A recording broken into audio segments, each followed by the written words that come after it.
And half the time I'm like, oh my god, yeah, I love that show. Who are you? No. And half the time they're like, I never watched that show. I heard it was on for a while. Yeah, it was on for a long fucking time.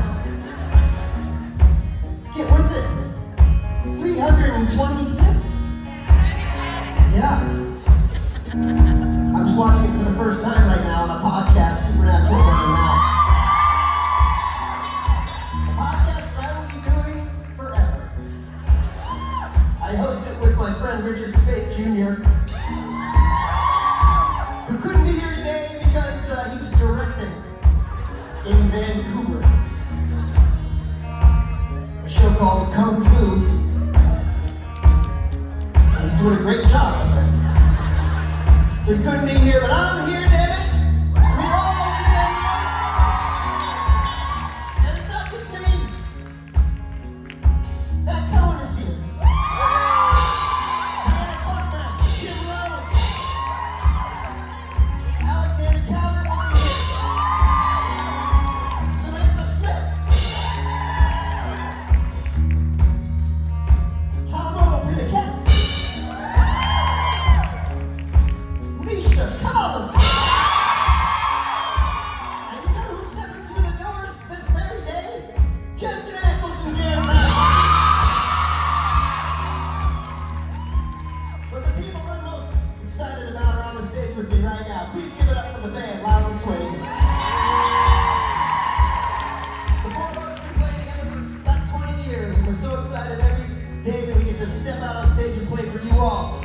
On the bass guitar, it's the robot Mike Borja.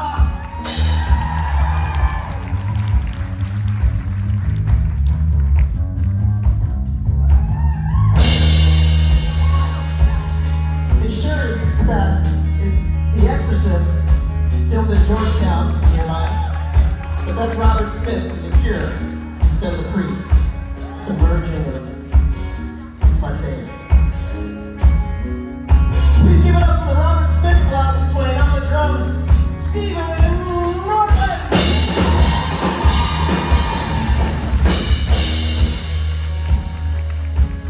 And the Morrissey of the group. On the guitar, on the lead guitar, the maestro, Billy Murray.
Hey, shut your mouth.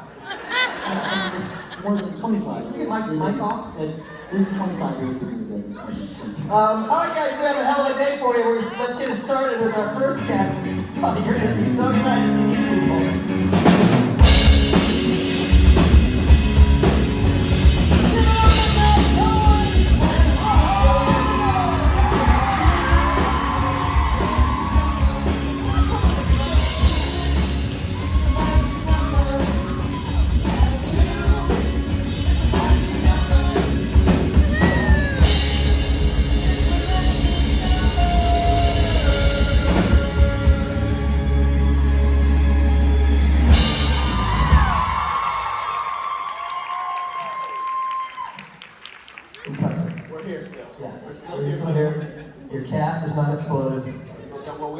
that decision yet. I'm still feeling it out. I don't know. Something just made a noise. I'm not sure what it is. Oh no, you're not serious. I'm kind of serious. He's mildly serious. We'll cry backstage together. Anyways, how you guys doing? Happy Saturday. Matt literally just landed an hour ago, so I haven't even seen him myself. Yes. It's always an exciting time when it's just me and you. We get rid of the riffraff. Yeah. No steak. This is already more than we usually get to talk in our panel, so it's nice. If you guys have questions, you're going to get answers, not just Salty Rich telling you whatever he wants to about his directing career. So you're welcome in advance. Don't all run to the microphones at once, slowly. you get this chance to talk to an actual host of Entertainment Tonight, Matt Cohen, a real live TV personality. Yes, I falsely overexcited about all things entertainment news. Is what I. What was the latest? What did you just post about being at Disneyland and Star Wars? I was at Disneyland and I was there to interview Topher Grace for he's got this great show called Home Economics. Have you seen this? Do you know about it? I haven't seen it either. Don't worry. And I was the one asking the questions. Topher's a great guy. He's got some kids. Home Economics. So, yeah. What is that? Yeah, I'm like, so. Does this deal with numbers and money? Elaborate. Go. Tell me all about it. Topher's an amazing guy, and they're like, listen, we want you to drive an hour down to Disney for the interview. The give on Topher's part is he'll go on a ride with you. And I'm like, great.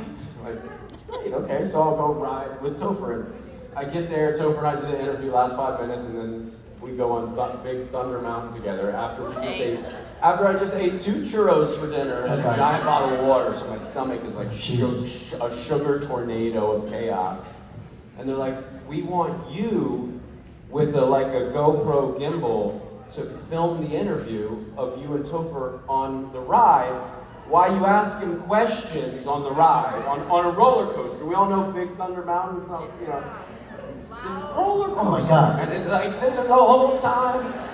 I'm like I couldn't remember any of the questions, so I started just making up stuff. I'm like, Topher, in season 3, what was the first line of dialogue you said in season 1? And he just starts laughing because he's like, I don't know what you're talking about, and I don't know what this question has to do with season 3 of promoting this show. And it was a whole thing, and I go to leave, and no parent goes to Disneyland without their child and then comes home empty-handed. So I stop in the Star Wars section, I go find a little die-cast thing, and I look up, and here's Kylo Ren. And Kylo Ren, for whatever reason, is pissed off. He's just... he's fucking Kylo Ren, man. And I'm the guy that's got to be... Looks like his father? Or what I know a little bit about Star Wars, but not as much as I should. My son is 7, he's just getting me into it, and Kylo goes, "Are you part of the Resistance?" And I was like, the way he asked it was like, I didn't know if I should say yes or no. I wasn't, and so I was like, I'm part of the Resistance? And he was like, rethink your answer. And like, he's right here, and like, I don't have a mask on, and he has a mask on, and I'm like, hoping he doesn't have COVID behind the mask. And he's like right up in my face, and now there's 50 children around, like, oh my God, what's gonna happen? And he starts telling me all this other, these words from Star Wars. I'm not quite sure what he means, talking about this and that, and going over here and training with them, and I'm just playing it off, and I literally keep going like this. I'm like, all right, thank you. And every time I get like to right here, and I turn around, and he's like, where are you going? Like, I'm sweating, dude. I'm sweating because I don't know what to say, the right Star Wars thing, and the ET cameras are like following me, and I'm like, I am a fraud right now. Like, I know nothing about sci-fi. I was so embarrassed. First of all, Kylo knows where the camera is. You know what I mean? Like, he knows where his bread is buttered. And secondly, yeah, you are part of the Resistance. He's not going to be happy with that. That's not his side. But you picked the right side. You did the right thing. Well, but then there was a young man who was like maybe like 8 right there, and I go, I don't know if I'm part of it. Oh, what does he think? What do you do? And the kid was like, this little, you can just tell he's gonna grow up and be a bully. He's like, he goes, you're a bad guy. You're not part of the Resistance. And I went, what about you? And he goes, me too. I like look at Kylo Ren, and he's like, he does like this slow like a horror movie. He's like. at the little kid, and the little kid's like running off. It was a whole thing, man. That's great, man. That's awesome. Yeah, I just saw the shot of you behind Kylo Ren, like trying to sneak away. Get away from the guy. It's amazing. It got to a point, it was so hot, I was so nervous that like, I could feel while he was talking at me the pit stains growing. It was growing like a sunrise down the side of my arm, and I'm like, I have to get out of here, I gotta interview a guy, like. That's why Jared Padalecki travels with like 3 shirts. Yeah, I get it. He's a smart guy, Yeah. makes sense. Okay, sure enough, we've got questions. Here we go. Let's go this side. Hey guys. Hi. So, I was gonna ask for a Tim Robinson story, but I think I've done it the last 3 times. I'm sure you guys are kind of storied out. So, I would like to know, is there a special moment or something, maybe a funny moment, that you guys have had with a congoer? And something that really sticks out in your mind that you're like, wow, that was a cool moment. With a congoer Like a photo op or an autograph. Oh yeah, fun. We got a great one, I don't know if you remember. We were in Germany, and a girl came up and she was really tired. The yawning one, yeah. The yawning one. Yeah. So I feel like it's a good go-to. It's a great go-to story. No, it's not for everyone, all ages, this early in the day. But yeah, she wanted us to. She didn't speak English very well. Lovely gal, and she wanted us. We didn't know what she wanted, but she in the picture she wanted us to pose, and she wanted us to be on our knees, all of us on our knees, and me, she was like, Rich, and Rob. and she was like, and go like.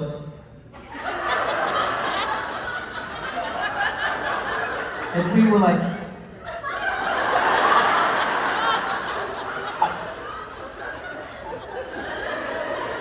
and she went, no, you know, like, and we were like, so we start laughing because we're silly and holding back tears. And sure enough, we took the picture and then we realized that she meant yawning. We were tired. Tired. but she literally said nothing when she came up to us. She was like, You. And like, I look at Rich, and you know, Rich has got this thing with his face going on, his beard, all Can't stay serious. mustache was twisted up into the corner of his face, trying to make a decision for him. Like, we didn't know what to do. So we told the story. We'd always laugh about it. A couple years later, we finally see the picture. Yeah. And it's all of us like on our knees. Beat red. Our faces are. And literally tears from laughing. We're like, why are you doing this? Why would you make us do that? And the funny thing is like, no matter what you guys ask us to do, we do We do for it. some reason. We do it. Especially pre-COVID. Pre-COVID us. Whatever. Yeah. You guys at your Friday night pictures that you guys used to do during karaoke. Yeah, there would be some things happening there. Yeah. Yeah, that's gonna come out at some point. You guys don't cancel me because you see those pictures. We were all having a good time. You know you were. Anyway, yeah, so yawning in Germany. We laughed so effing hard in that moment. It may be one of the hardest times I've ever laughed in my life. Yeah. The 3 of us, like, to a sweaty, uncomfortable, like, disgusting point of Why? laughter. Why? Just why? You don't get moments like that every day. You gotta hang on to them and take them with you. Yeah. Anyway, thank you. Hi, first of all, love you both. Thank you. I actually have a question for Matt. What was it like playing young John Winchester? Like, what was your favorite thing about it? And did you like watch Jeffrey Dean Morgan like to kind of get some ideas about how to play him? Yes, I did. I watched Jeffrey, but I didn't watch him from Supernatural. When I first came on the show, I watched him because I was preceding him. You have to remember, I'm the more naive, less tainted, little nicer, fatherly version of the Jeffrey you met in season 1 and 2. And I watched him play Denny on Grey's Anatomy. I mean, have you seen him play Denny? I mean, you want to fall in love with a man Sure.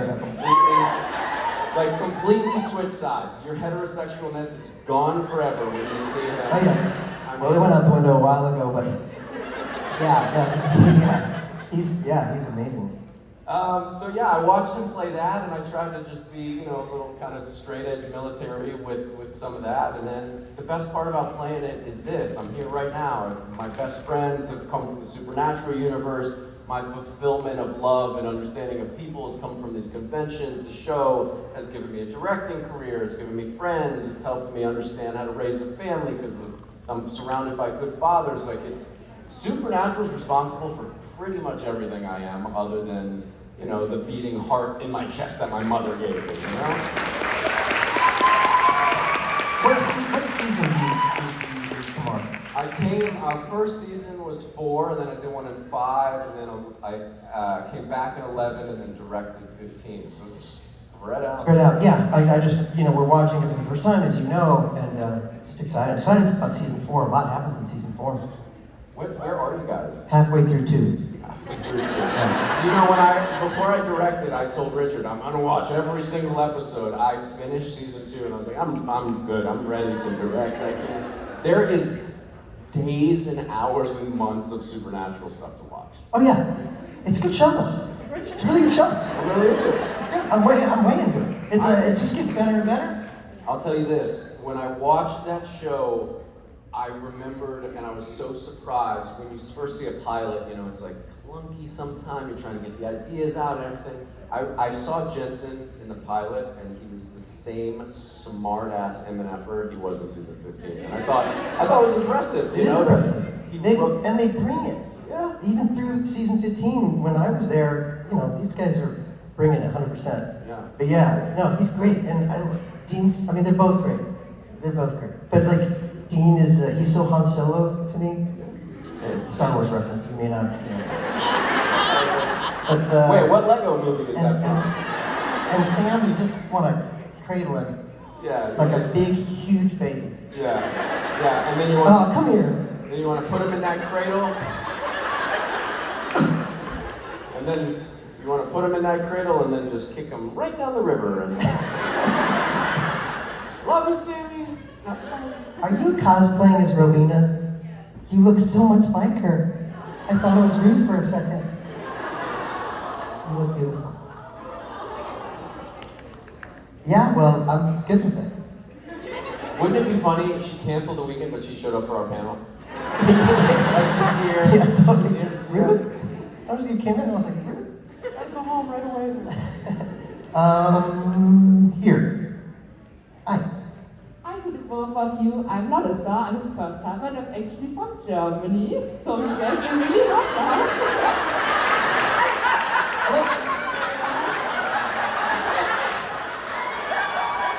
Boy, are we tired.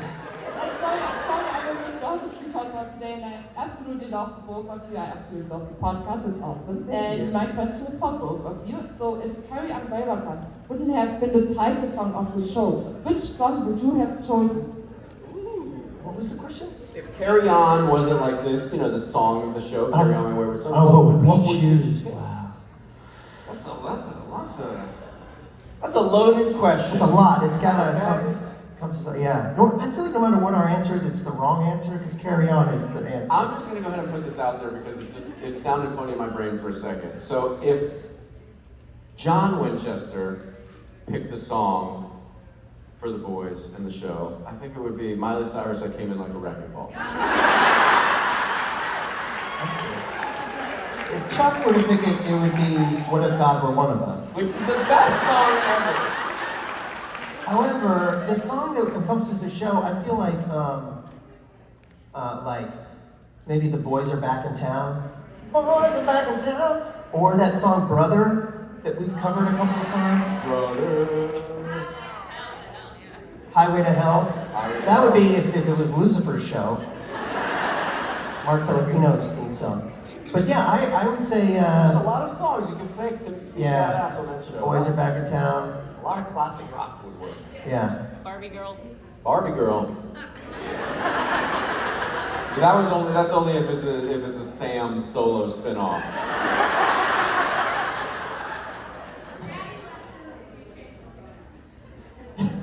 Anyway, yeah. So I think.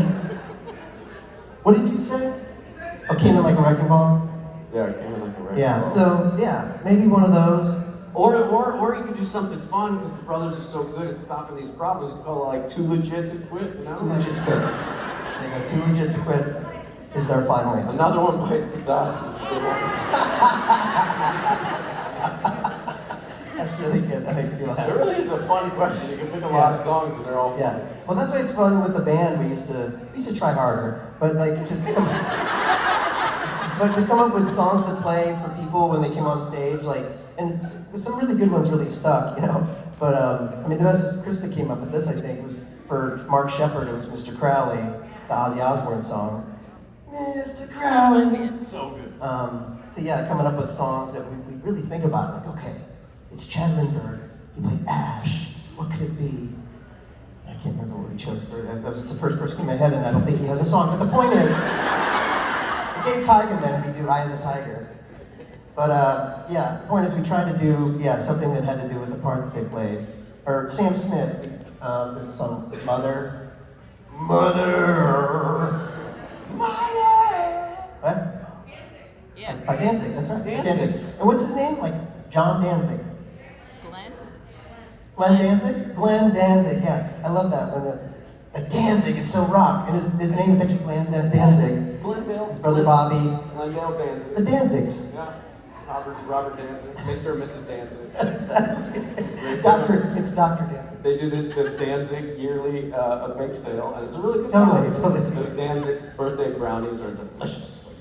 Miss Danzig, can I have another recipe? His mom's a teacher. Anyway. But you know the kids don't call her Miss Danzig. They're like, Mother! Exactly. This is a way to kill a joke. Yeah, no, that was actually good. No, that was Wrote it good. right down. No, that was great. That's what we call a callback. Yes. Hi guys. Hi. My name's Haley, and my question for you guys is, if you guys were to ever meet your characters, what would you say to them? I would have said, listen, young John Winchester, you should have bought that Volkswagen van because there's mushrooms and psychedelic experiences that you missed out on by not having it.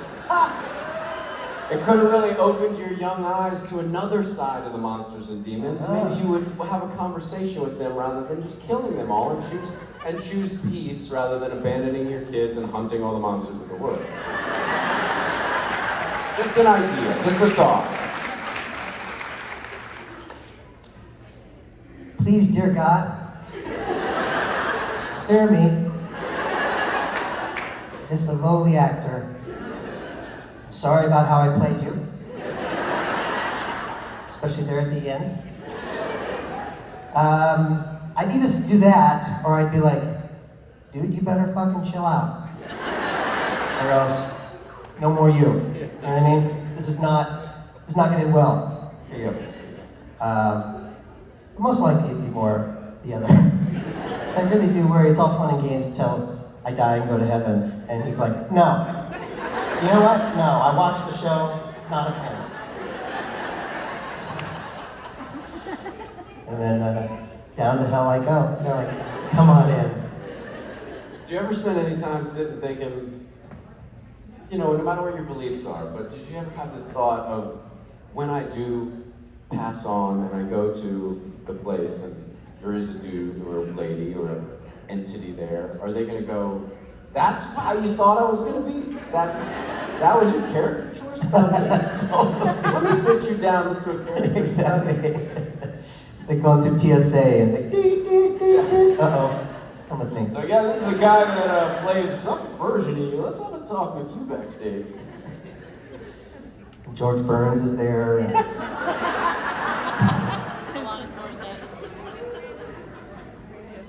It'd be a funny scene. That could be a good spin-off scene. all the people who play God on TV. Like it's like how they do like behind the show these like mockumentaries behind the show they do on Supernatural, and it's like we all meet the real entities. Like Gabriel meets Gabriel, like the real biblical version. Yeah. And he's like, the fuck, man.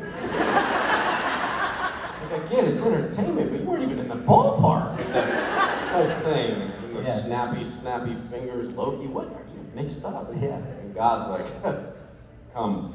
Walk next to me. I don't want to. You know what? You walk next to me, you carry me on your back. Let's see what you're really made of. I'm so scared. I'm already scared. I'm literally sweating. Anyway, so thank you. Hello. Hello, that's actually perfectly leads to my question for you, Rob. Even though you obviously you didn't write the character, you just played it, either online or like in person, has anyone ever like you gotten flack for how you play God and like, oh, that's blasphemous, like anything like that, either online or in person? No, oddly, I get more just sort of like people angry with the way that the character became in season 15 and sort of sometimes get confused that that's not me, you know. But no, I know. I mean, I've met like priests and a few nuns, and they seemed kind of tickled by it. But yeah, no one's ever. I mean, really, on the opposite of that, like, I've signed Bibles. It feels, doesn't feel right. Hope you liked my book.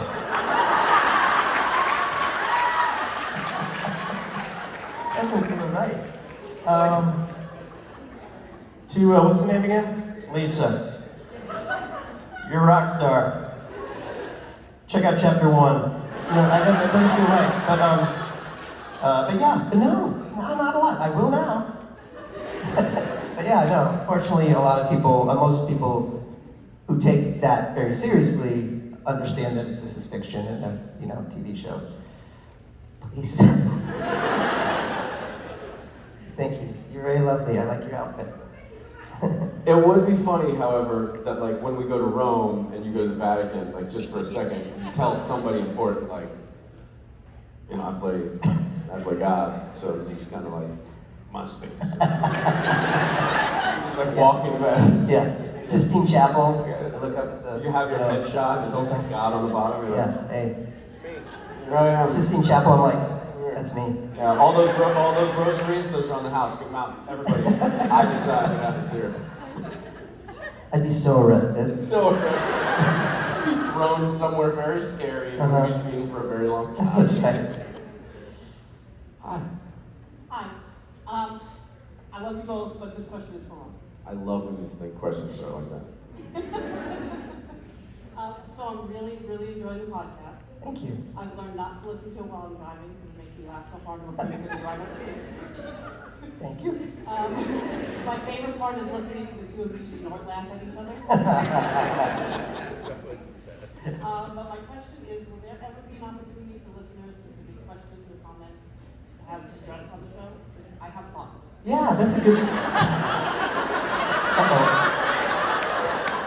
Sounds like you got a producer that wants to come on board. That's a great idea.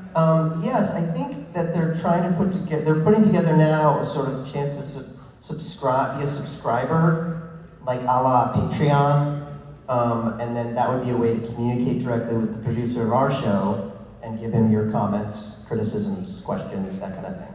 So I think that is in the works now, so yeah. Yeah, and in the meantime, it's great to hear, at these things, I always go back and I'm like, hey, this is what I've heard, people maybe suggested this or that kind of thing. And he does, our producer really does, he reads your comments online and stuff like that. Also he wanted me to remind people that this Monday, Alona Tall is going to be on the show. We got to interview her. She's great. Did you remember when she got attacked by a monkey? No, I never met her before. Oh my God. Rich has met her, I never met her. I'm going to tell you guys this story whether you want to know it or not. Early in the convention circuit, there is a guest at a convention pushing around, husband and a wife pushing around a baby stroller. We all think there's a baby in the stroller. It's not, it's a tiny monkey. Like the size of like a 3-year-old, but the strength of like Arnold Schwarzenegger type of thing. She's pushing around and she's all dead. This is my baby, telling everybody, and we're like, okay, is this like a service thing? Is it adopted? You say it's like whatever, we're all cool with it. It's been nice. We're just keeping our distance. And then finally, at some point in the day, she gets the ability to kind of like bring it into like a meeting room, and we're allowed to go in and meet it. And so I'm in there with Alona, and this shit is so funny. I'm like, I'm not gonna touch it. I was like, that's cool. I'm scared monkeys rip people's faces off and stuff. I don't know. This is a wild animal from the jungle. And Alona goes, I can hold it. And the lady's like, yeah, you can hold it. Yikes. And she it's the monkey, like, just handing off your baby. Like, here you go. And the girls are all smiles. And Alona's like, oh. And it's like sitting on her arm. The tail's hanging down there. It's just like looking at it right here in the face. Oh, God. Like, it's this close to her face. Oh, no. She's got like this arm right next to it. She's like, oh, look at it. And she kind of like gives it like, do, and it goes, and bites her arm. Bites onto her arm with its very human-like teeth that were like chewing, and it was like, and she's like, yeah! She hands it back to the mom, and it was like this moment of like everybody paled out, and it was like, oh, what just happened? The monkey bit her. It did not like break skin, but there was a perfect imprint of the entire monkey's teeth, upper and lower, on her forearm. And it could have been bad because God forbid it was her nose or her cheek or something. Yeah. And she handled it like a pro, and I was scared shitless and did not go near her for the rest of the day. I thought like she was attracting some bad monkey energy, and I wanted no part of it. Wait a minute. I like to, when I walk into a room, I bring good monkey energy, and that's the bottom line. Bad monkey. Wow, so that was your takeaway, that Alona Tall, that it was her fault. Yeah. Like when I see her at the airport and we cross paths, I'm like, I'm gonna stay over Bad here. monkey I don't energy. know where the monkeys are around this place. I'm not risking it today. That's hilarious. Yeah, wow. I know, where was that? I don't know, probably DC or New Jersey or something. I'm gonna need more actual facts for that story. Wow, that's crazy. It was terrifying. Yeah, no, And that's also the funniest thing I've ever seen. And terrifying. Like I was like, I didn't know, my face was broken. It didn't know how to react. wow. Yeah, how do you, and if you're poor Alona Tall, how do you, oh no, it's fine, it's And fine. she like handled it Yeah. well. Like I would have, like my knee-jerk reaction is like, boom, and the monkey's like, woo! Yeah, but the monkey, that wouldn't have been bad. Monkey's tail's all like, And it grabs on, he swings back, and now he's on my neck. this is my monkey. Hanging on a pipe. You just threw me. You look like a monkey with his arms are broken, but he's trying to do that.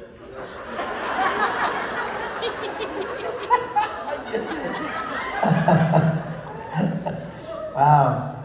Yeah, we had a monkey in Kings of Con, the series that Misha's character had. And it's that monkey that's in, it was the same monkey from The Hangover. That same monkey actor. Really? It's that same monkey. He works all the time.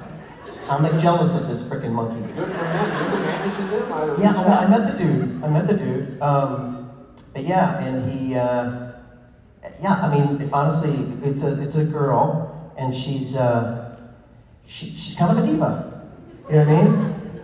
Like, okay. She has riders on her contracts. Yeah. Only the red M&Ms, Right. that kind of thing. Yeah, no, but she really was just a little bit like, you don't push it. She's a freaking monkey too, right? So it's kind of, Listen, you don't have to warn me. I saw a monkey attack Alone at all. So when I see Yeah. a baby monkey now, I'm like, all due respect, sir. It's I want no problems, no Yeah. beef. Here's some peanuts. Here, I'll peel your banana actually. Here. There you go. Don't even get your hands dirty. Enjoy. More where that came from. Don't bite me, please. say, you Matt Cohen? Entertainment Tonight?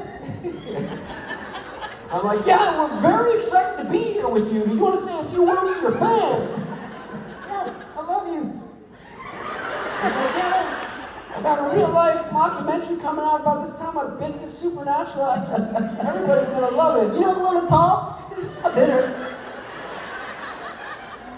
It's an action comedy. It's gonna be really good. It's actually got a musical section where I sing. And it's Alona just in the background doing harmonies, screaming like, ah, ah. And I rap over it. It's really cool. It's me and my monkeys. Drops Friday. I got an album coming out. This is me. My solo record. Oh man, you're so dumb. I don't know what that is. It's not even. It's nothing like a monkey. That's me and Rob walking on stage 30 years from now. Hey everybody. Hers is our monkey bit. We're still doing it, and also osteoporosis. He gets to the point you don't know if we're doing the monkey bit or is this how we stand. Hey, how's everybody doing? Creation won't fly as coach anymore, so we're in the luggage compartment. This is just what it is now. How you doing? Happy to be here. We're just excited about karaoke. Yes, ma'am. I don't know what this has turned into, but I'm enjoying it. I'm a fan of the podcast as well, and I want to say I did the math. It'll take you about 6.5 to 7 years to finish it. Sweet. My question is, this is my first con, so I was wondering if you had any memories from your first con, if you were like nervous, excited, how you felt. I remember mine very clearly. It was Chicago, and the episode, The Real Ghostbusters, had just aired. And in that episode, I'm at a con. The Chuck has a convention, and the whole gist of the episode was that it was a take on the cons. But I had never done one before. I filmed the whole episode not knowing really what that was like. And so then I come out, it literally aired, and then like the next day I appeared at an actual convention, and Julie McNiven had a panel before me, I remember that. So I remember thinking like, who's that? What a cutie. That's a secondary sort of different story, but, and then I took the stage and I was scared shitless. I was so nervous. And everybody's like, the audience is great, you know, it's gonna be fine, you're gonna be fine. But I was just so scared. And I had a bottle of water, I came on stage, I'm shaking a little bit, I'm like, oh my God, this is exactly how I was in the episode. So it's this weird sort of mind fuck where I'm like, wait, what is real? Because in the episode, Chuck's all like shaking, he's got a bottle of water, he's like, you know, it's dry in here. So that's literally how I felt, so it's just the weirdest thing. And just to compare in my mind, like what the pretend con was like compared to the actual con was interesting too. And anyway, yeah, so I remember that stuck in my, and then of course the audience was great and it was like the best 40 minutes. It was just awesome. And then I've been addicted ever since. That was like 2009. So, yeah. Wow, we've been doing it for a while. Yeah. It's hard to imagine. It's like hard to think a decade of this. Yeah. What we've been doing. My first one was in Birmingham, and I sat in a chair. It was me and Amy Guminick, young Mary, and we. I was so nervous. I brought a beanie that looked exactly like a beanie that Jared would wear because I thought, like that's what These people obviously love beanies. Yeah, like this is big fan base must love beanies, and I sat in the chair and I wore my beanie. If you can find pictures, it's a white beanie, and I wore it exactly how Jared would wear it. Like over the ears, pulled back, like I had make-believe long hair coming out of it.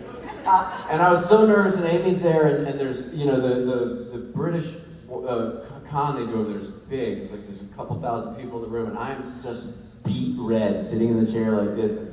They ask questions, and you know, now we have a good time answering these questions. We make up stories, we want to make you guys laugh. And I was like, they'd be like, elaborate question. And I'd be like, yeah. What's your question? And I was like, there was something in me that was trying to be what I thought you guys wanted me to be, this weird, like, mysterious actor, with my beanie on. I would tell you deep things, but there's just so much going on inside. And like, now you see who I am for my real self. It's like, this is me now. What we're doing. And you guys open me right up, and I'm a wide open book, and I'm here to tell you all the shit you don't want to know. Man. You're welcome. That's what it's turned into. That's awesome.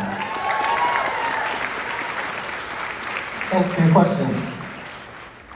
So I just wanted to start off by saying I'm super excited. This is my first con since COVID started, so 2.5 years. Welcome back. Rob, I did your virtual meet and greet, and it's great to see you guys in person. Oh, thank you. And my question is for Matt. Hey.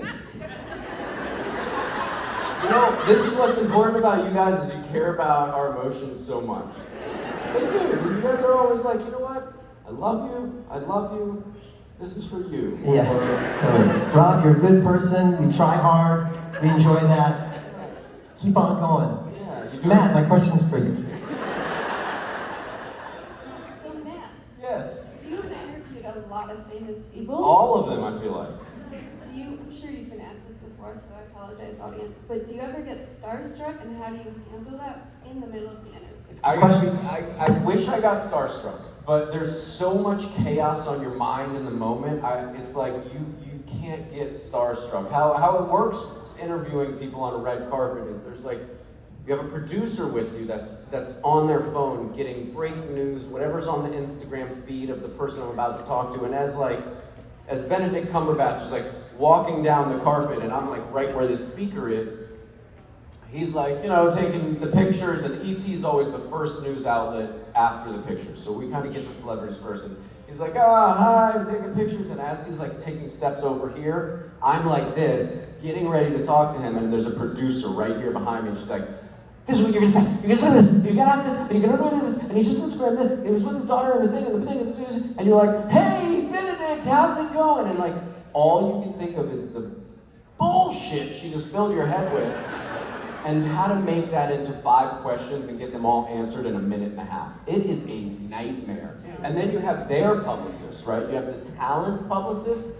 who knows that they're there for a movie premiere and there's 400 people on this press line, and everybody's only gonna get 1 or 2 minutes with their star. And so then, as I'm here, like this, with the microphone in said celebrity's face, like, so tell me all about what's been like working on set with this wonderful cast.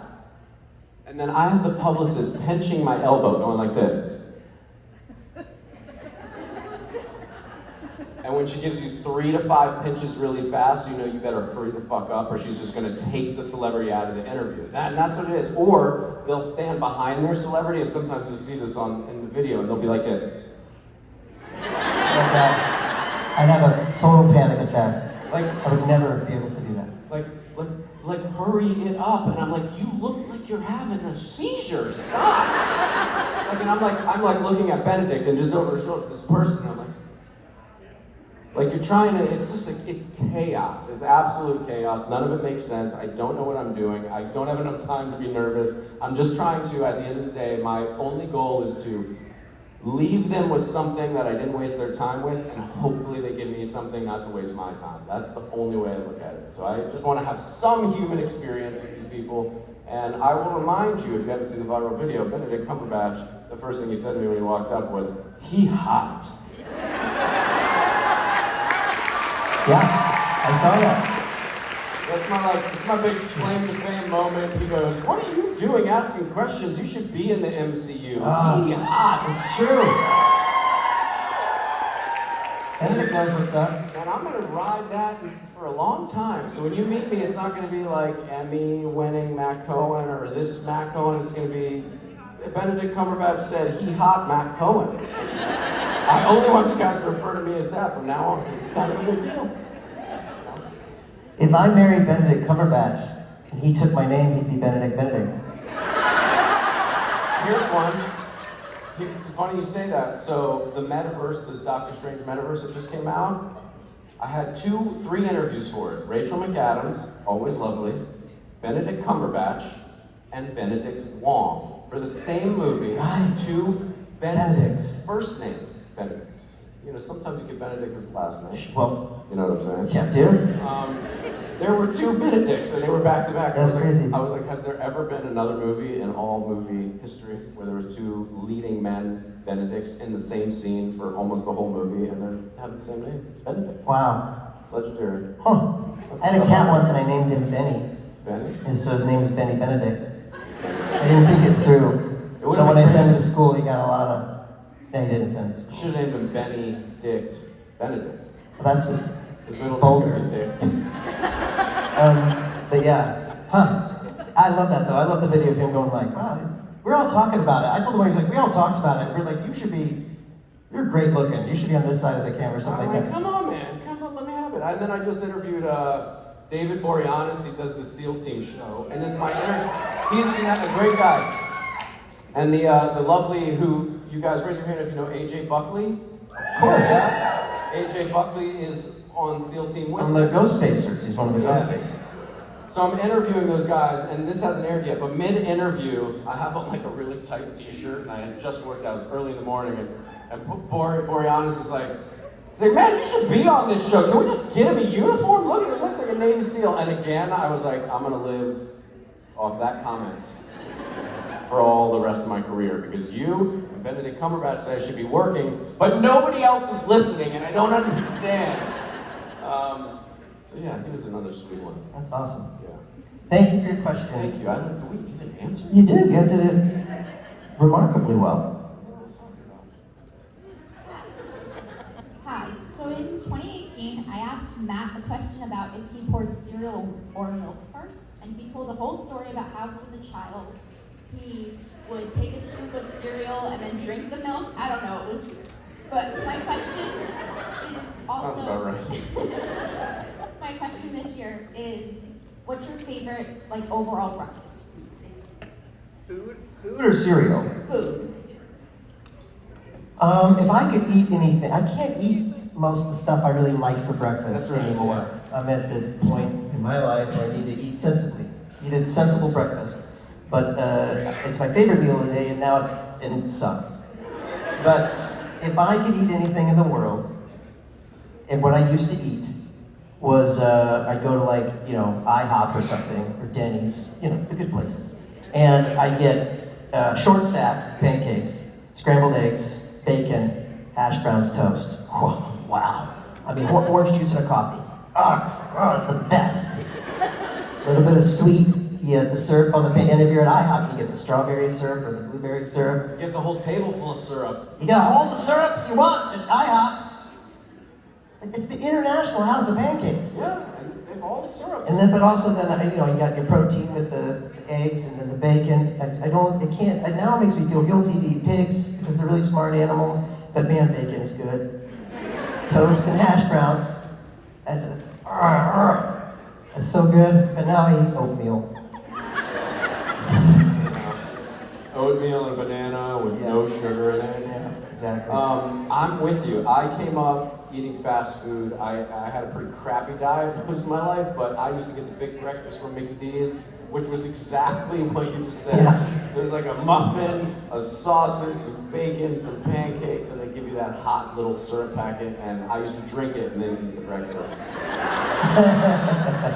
But yeah, I So am gross. a big, greasy, if you went out drinking a night before, do you Yeah. wake up and have that exact breakfast at Denny's or IHOP? Or if you're drinking late at night, you go into the late night Denny's, 2 in the morning. I mean, how is that not good for you? But the question is, the problem and the challenge with late night drinking, going out and eating, is I never know if I'm getting a big breakfast at IHOP or I'm getting the moons over me hammy, Yeah, right. Well, you're from Florida, so I feel like that's what you need to do. Cheesy egg sandwich. Yeah. But growing up, it was like, before I went to school, it would be a bowl of cereal, usually Captain Crunch, peanut butter Captain Crunch. And someone just walked out the door and went like big fan of Captain Crunch, but I'm not going to stay for the rest of your panel. You're like, I'm not gonna be here while you elaborate on the stringy meat hanging from the top of your mouth after you finish that bowl of Captain Crunch, because we know how that goes. Yeah, peanut butter Captain Crunch and brown sugar Pop-Tarts. Brown sugar cinnamon Pop-Tarts. I did plain Rice Krispie Treat cereal, but I would then take a bag of Dixieland sugar and pour half the bag into the thing, and I would eat the cereal off the top so there was nothing but milk and sugar at the end, and I would drink that like it was a healthy cup of orange juice. Yeah. All right, we have time for one more question. Hi. One of my questions for Rob, but I'm wondering if you guys could first wish my daughter Lauren a happy 19th birthday. Happy 19th birthday, Lauren! Where are you? Raise your hand. Oh, happy birthday, Lauren. Thanks for celebrating with us. Your mom's gonna buy you anything you want from the merch room and future tickets for as many cons as you want. Congratulations! And a pancake and scrambled egg breakfast. Thank you. My question was for Rob. If you had to choose between your acting career and a music career, which one would you choose? Oh, man, you asked me that with the band on stage. That's awkward. It's like Sophie's Choice. I would take both. I have a hard time. I mean, I can't imagine my life without music, and yet acting is what I feel like I was put on this earth to do. So I can't do without that either, because it's really been my goal in life is to work as an actor. Truly, I come with both things, and like music I need for my sanity, and acting I need to put food on the table. So both really is my answer. And Matt Cohen, and a bowl of cereal.